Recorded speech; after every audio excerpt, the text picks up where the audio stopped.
তোমার কি মনে আছে তুমি লাস্ট কবে বাজার করছিলে?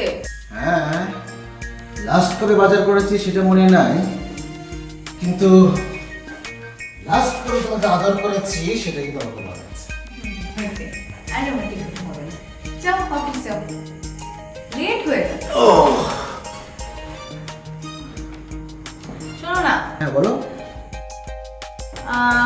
আজ একটু গরুর মাংস কিনি, কিছু টাকা বাড়ি দিয়ে যাও। কত টাকা লাগবে? 500 টাকা। 500 টাকা?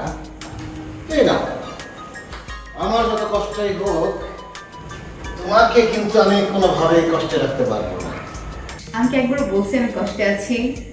পাশে থাকলেই হবে। আছি তো। হ্যাঁ এখন যাও, ওই যে লেট হচ্ছে অফিসে। ওকে।